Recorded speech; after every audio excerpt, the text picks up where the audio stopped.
आज की वीडियो में मैं आपको फैटी लिवर के इलाज के लिए एक बेहतरीन टिप देने जा रही हूँ जो आपने शायद पहले कभी ना सुनी हो। इस पे बात करने से पहले मैं आपको जिगर के बारे में कुछ अहम और बुनियादी मालूमात देना चाहती हूँ। इंसानी जिगर का वजन तकरीबन 1.25 से 1.5 किलो तक होता है और ये आपके जिस्म में दाएं तरफ स्टमक के ऊपर होता है। आमतौर पर जिगर आपकी बॉडी में 500 मुख्तलिफ फंक्शन परफॉर्म कर रहा होता है।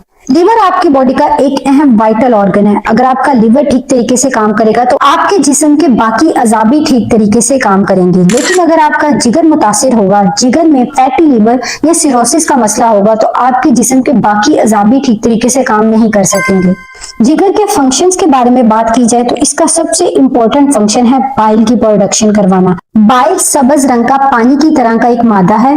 ये हमारे खाने में मौजूद चिकनाई को तोड़ने में मदद देता है ताकि आंतें चर्बी को आसानी से जज्ब कर सकें। ये अमल खुराक की डाइजेशन के लिए बहुत जरूरी होता है। तो जब आपकी बॉडी में जब बाइल की प्रोडक्शन नहीं हो रही होती तो आपके खाने में मौजूद विटामिन ए, डी, ई, के, ओमेगा 3 फैटी एसिड इनको आपकी बॉडी जज़ब नहीं कर पाती। जिगर आपके जिस्म में दो अहम प्रोटीन की प्रोडक्शन करवा रहा होता है, जैसा कि एल्ब्यूमिन और प्रोथ्रोम्बिन। एल्ब्यूमिन जिस्म के मुख्तलिफ हिस्सों तक हार्मोन को पहुंचाने में मदद करता है, जबकि प्रोथ्रोम्बिन आपकी बॉडी में एज अ क्लोटिंग फैक्टर के तौर पर काम कर रहा होता है, जो चोट या जख्म के वक्त खून बहने के अमल को रोकने में मदद देता है। जिगर ना सिर्फ कोलेस्ट्रॉल बनाता है बल्कि इसे जिस्म के मुख्तलिफ ऑर्गन तक भी पहुंचाता है। कोलेस्ट्रॉल सेल मेम्ब्रेन, हार्मोन्स और विटामिन बी की प्रोडक्शन में हेल्प करता है। जिगर जिस्म में मौजूद ब्लड शुगर लेवल को मेंटेन करने में हेल्प करता है। जब जिस्म को इजाफी ग्लूकोज की जरूरत होती है तो जिगर ग्लाइकोजन को दोबारा ग्लूकोज में तब्दील करके खून में शामिल कर देता है।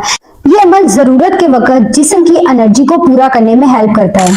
जिगर प्रोटीन की मेटाबॉलिज्म के दौरान बनने वाले जहरीले मादे, जिसे अमोनिया कहा जाता है, उसे यूरिया में तब्दील करके जिस्म से पेशाब के जरिए बाहर निकाल देता है।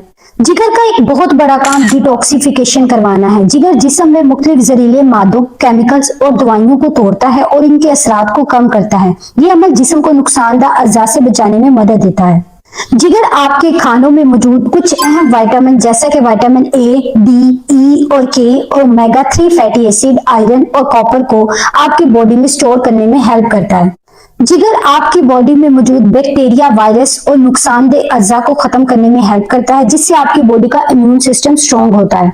अब मसला ये है कि जब किसी को फैटी लिवर होता है तो शुरू में इसकी कोई अलामत जाहिर नहीं होती। अब मैं बात करने जा रही हूँ फैटी लिवर की उन 3 अलामात की जिन्हें अक्सर लोग नजरअंदाज कर देते हैं। नंबर 1, दिल में दर्द। बाज़ औक़ात फैटी लिवर के मरीजों को दिल में बेचैनी महसूस हो सकती है। नंबर 2 है मर्दों में छाती का बढ़ जाना। जब जिगर ठीक तरीके से काम नहीं कर पा रहा होता तो जिस्म में मौजूद इजाफी एस्ट्रोजन आपकी बॉडी में इकट्ठा होना शुरू हो जाता है, जिसकी वजह से मर्दों में छाती का साइज बढ़ जाता है। बात की जाए तीसरी अलामत की, वो है विटामिन ए की कमी। विटामिन ए की कमी की वजह से रात को देखने में मुश्किल हो सकती है और फैटी लिवर वाले लोगों में ये मसला बहुत कॉमन होता है। बात की जाए बाकी अलामत की तो उसमें है पेट का साइज बढ़ जाना, थकावट, कमजोरी, मतली, पेट में दर्द, दाएं कंधे में दर्द, जिस्म में खारिश, पाँवों में जलन, कंफ्यूजन, सांस में बदबू, high cholesterol, high blood pressure. अगर आपके जिस्म में इनमें से कोई भी सिम्टम मौजूद है तो आपको इसको इग्नोर नहीं करना चाहिए। आपको अपने लीवर का चेकअप जरूर करवाना चाहिए। जिगर की बीमारी का पता लगाने के लिए सबसे अहम टेस्ट है फाइब्रोस्कैन। ये स्कैन बहुत जरूरी है जो जिगर की स्कैनिंग करके बता देता है कि आपको जिगर में चर्बी यानी फैट का मसला है या फाइब्रोसिस है। अब फैटी लिवर की 2 किस्में हैं, एक है अल्कोहलिक फैटी लिवर और एक है non alcoholic fatty liver. Alcoholic fatty liver जो ज्यादा शराब पीने की वजह से होता है और दूसरी है नॉन अल्कोहलिक फैटी लिवर की बीमारी, ये खुराक सही ना होने की वजह से होता है। और टोटल पॉपुलेशन का तकरीबन 25% लोग नॉन अल्कोहलिक फैटी लिवर की बीमारी का शिकार हैं, जो कि बहुत कॉमन है।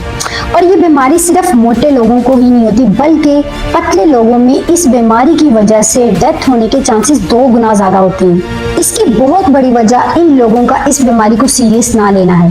अब हम बात करते हैं उस टिप के बारे में जो शायद आपके लिए नई हो। नंबर 1 पे हमारे पास आ जाता है कोलीन। अब कोलीन आपको मिलती है अंडे की जर्दी में, चिकन में, चिकन लीवर में, ऑर्गन मीट में, मतलब दिल, दिमाग, गुर्दे, मछली कोलीन का एक बहुत अच्छा सोर्स है। डेयरी प्रोडक्ट्स यानी दूध, मक्खन, चीज, ये कोलीन का एक बहुत अच्छा सोर्स है। फ्रेश वेजिटेबल्स यानी ब्रोकली, गोभी, बांधो गोभी कोलीन का बहुत अच्छा सोर्स है। अपनी रोजाना की डाइट में प्रोटीन एक मुनासिब मिकदार में जरूर लें, क्योंकि ये आपकी जिगर की चर्बी को खत्म करने में हेल्प करती है। ज्यादा प्रोटीन का इस्तेमाल नुकसानदेह हो सकता है। यहाँ पे हमारे जिगर से चर्बी हटाने के दो मेन मकसद हैं। एक तो ये है कि जहरीले मादों को जिस्म से बाहर निकालना यानी डिटॉक्सिफिकेशन करवाना है, और ये आपके जिगर का एक बहुत इंपॉर्टेंट फंक्शन है। इसमें आपकी मदद करेंगी क्रूसीफेरस वेजिटेबल्स, क्योंकि ये वेजिटेबल्स फाइटोन्यूट्रिएंट्स से भरपूर होती हैं। क्योंकि हमारा मकसद चर्बी को भी खत्म करना है और जहरीले मादों को भी जिस्म से बाहर निकालना है, और हाई कार्बोहाइड्रेट डाइट से परहेज करना है। और अगर आप अपने जिगर से चर्बी खत्म करने के अमल को तेज करना चाहते हैं तो इसके साथ कीटो डाइट और इंटरमिटेंट फास्टिंग को जरूर शामिल करें। इससे आप अपने जिस्म को मजबूर कर देते हैं कि जिस्म में जो ग्लाइकोजन स्टोर हुआ है उसको इस्तेमाल करने के साथ साथ चर्बी को भी एज अ फ्यूल के तौर पे इस्तेमाल करना शुरू कर दे, जिससे जिस्म में मौजूद चर्बी पिघलना शुरू हो जाती है और जरूरत के वक्त एज अ एनर्जी के तौर पे इस्तेमाल होना शुरू हो जाती है। अपनी डाइट में ऐसी खुराक का इस्तेमाल करें जिसमें कोलिन की मिकदार ज्यादा हो, जैसा कि अंडे की जर्दी। कोशिश करें कि देसी अंडे का इस्तेमाल करें, क्योंकि क्वालिटी और प्रोटीन मैटर करती है। तो ये थी हमारी आज की वीडियो। मैं उम्मीद करती हूँ आज की ये वीडियो आपको पसंद आई होगी। हमारे चैनल को सब्सक्राइब करें और कमेंट्स में अपनी राय जरूर शेयर करें। अगली वीडियो में दोबारा मिलेंगे, तब तक के लिए अल्लाह हाफिज।